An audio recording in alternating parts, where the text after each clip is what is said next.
Pelaku datang sendiri dengan mengenai kendaraan dikarenakan dan juga sudah kita temukan secara hasil psikologi, ya, ini kembali kepada pengungkapan kita dengan metode scientific crime investigation, kita melibatkan semua pihak.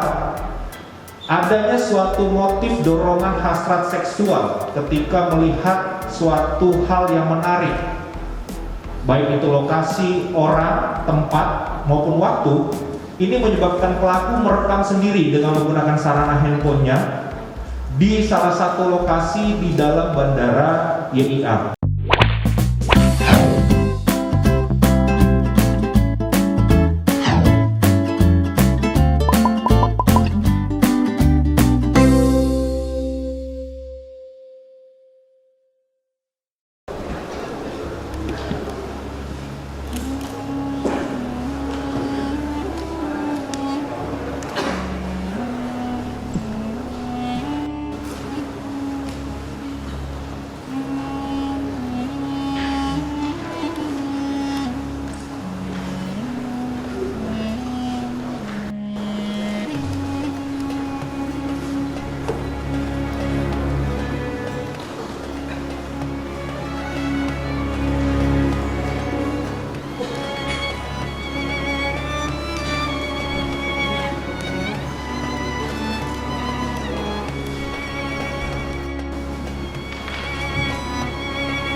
Bismillahirrahmanirrahim. Assalamualaikum warahmatullahi wabarakatuh.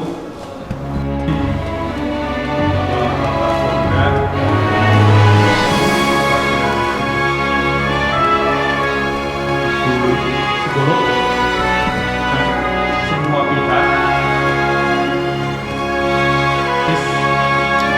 keterangan nanti Pak ada jatuh dari psikolog independen. Tetapi dalam hal ini jawaban lengkap ya. Baik, tadi sudah saya sampaikan bahwa tugas pokok memang kasus ini walaupun sudah beberapa kejadian beberapa tahun yang lalu, namun kalau suplainya sudah kita amankan, harapannya demandnya tidak ada lagi memiliki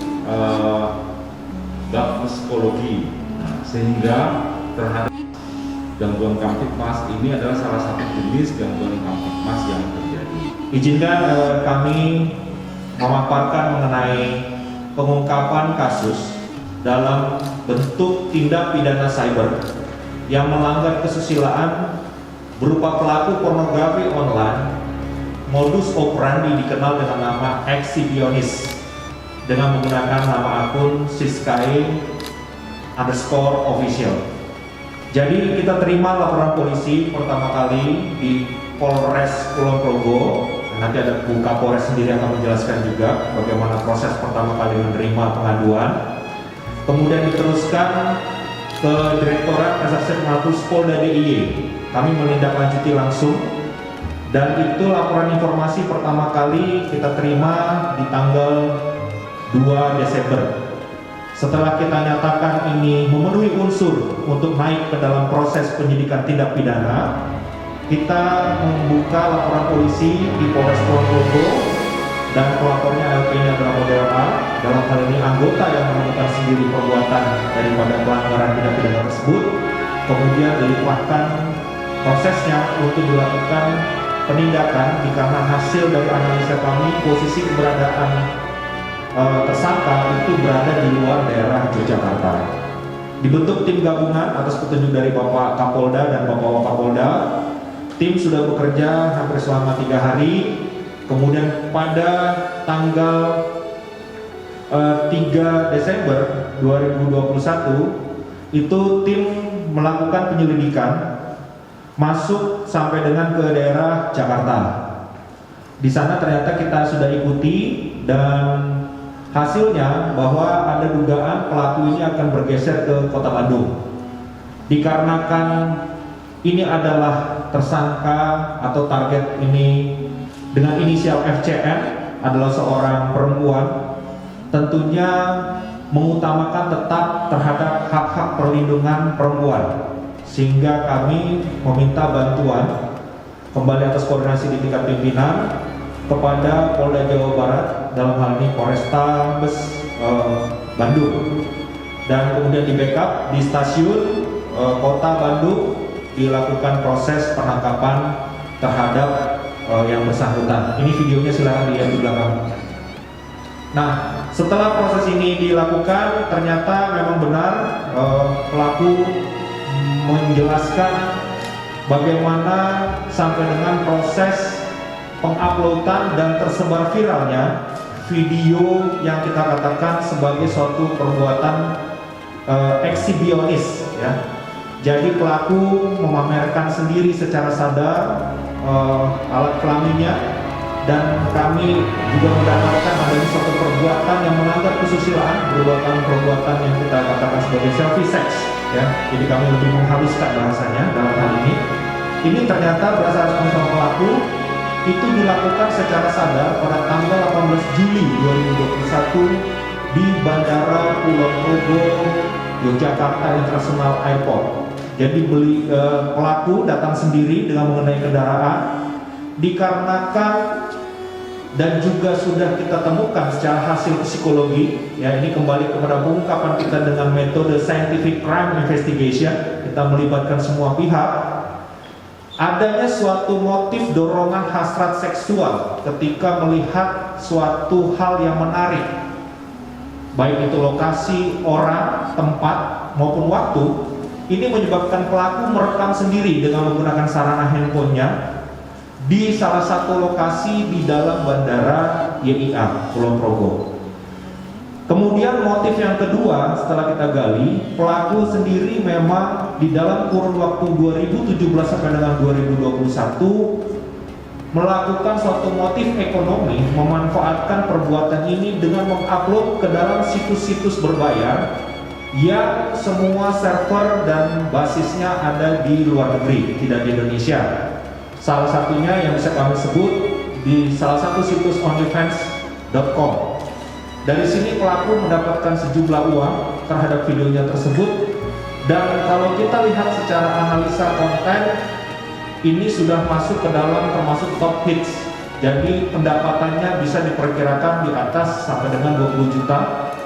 Dan ini hasil juga penelusuran kami bahwa pelaku sudah mendapatkan pendapatan kotor hampir mencapai 2 miliar selama proses 2020 sampai dengan 2021. Nah, perbuatan ini yang kemudian kita sampaikan bahwa ada suatu perbuatan yang memang secara pidana melanggar kesusilaan, tetapi kami sebagai seorang polisi tidak hanya berbicara secara represif strike, tapi kita kembali kepada preventive strike. Bagaimana pencegahan ini bisa terjadi agar tidak terulang kemudian.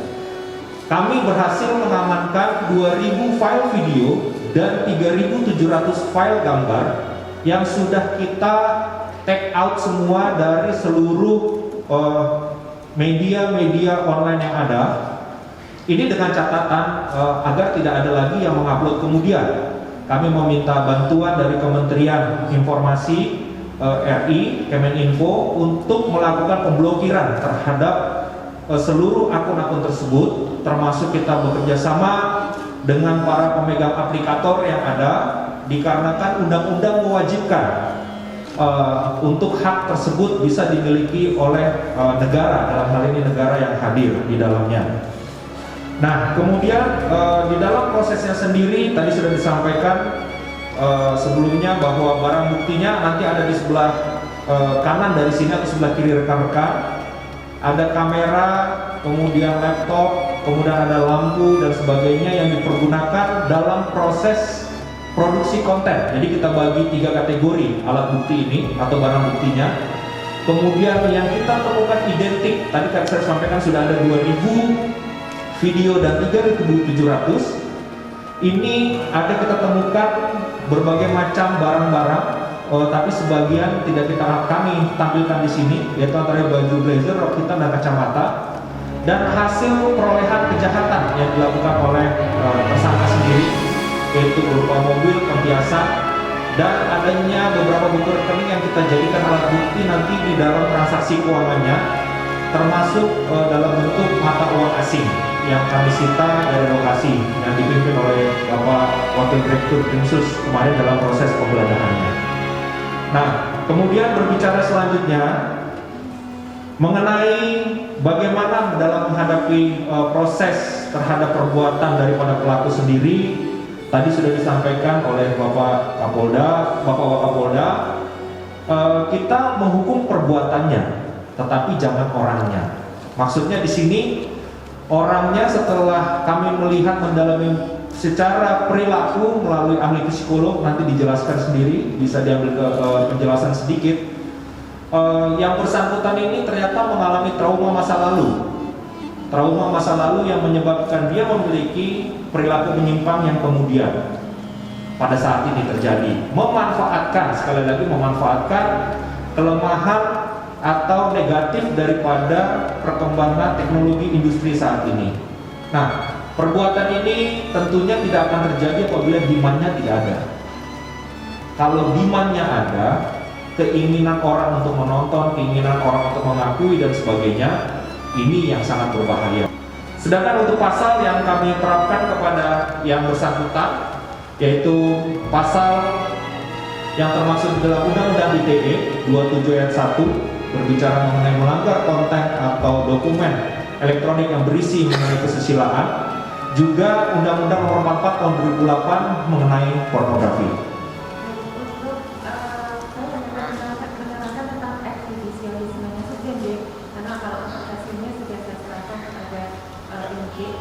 Jadi untuk bagian ini atau eksibisionisme ini merupakan penyimpangan seksual yang ditandai dengan keinginan atau fantasi untuk memperlihatkan alat kelamin ataupun bagian dari tubuhnya dan aktivitas seksual kepada orang lain. Nah, orang lain ini adalah orang-orang yang sebenarnya tidak menginginkan. Jadi biasanya pelaku menunjukkan pada orang-orang lain itu tanpa seizinnya. Maka dari itu orang-orang atau masyarakat ini sering merasa kaget atau merasa shock dengan kejadian ini. Kemudian untuk penyimpangan ini penyebabnya ada beberapa, yaitu yang pertama adalah biologis. Biologis ini bisa terjadi karena adanya masalah seksual. Bisa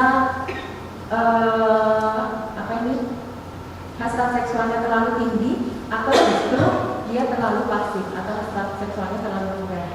Kemudian juga adanya yang kedua adalah faktor psikologis. Faktor psikologis ini bisa dipengaruhi oleh adanya gangguan kepribadian yang lain seperti gangguan kepribadian antisosial, kemudian ada gangguan relasi sosial, ada frustasi seksualiti dan kekerasan seksual dan emosional. Dan yang ketiga adalah faktor sosial. Faktor sosial ini biasanya terjadi karena pola asuh dari kecil sampai dia sekarang ini, terutama masa kecilnya, masa perkembangan awalnya sampai dengan dia remaja. Itu adalah tiga hal yang mempengaruhi terjadinya penyimpangan seksual ini. Nah, kemudian untuk komorbidnya biasanya memang gangguan penyimpangan seksual ini disertai dengan adanya depresi ataupun gangguan bipolar dan gangguan kecemasan.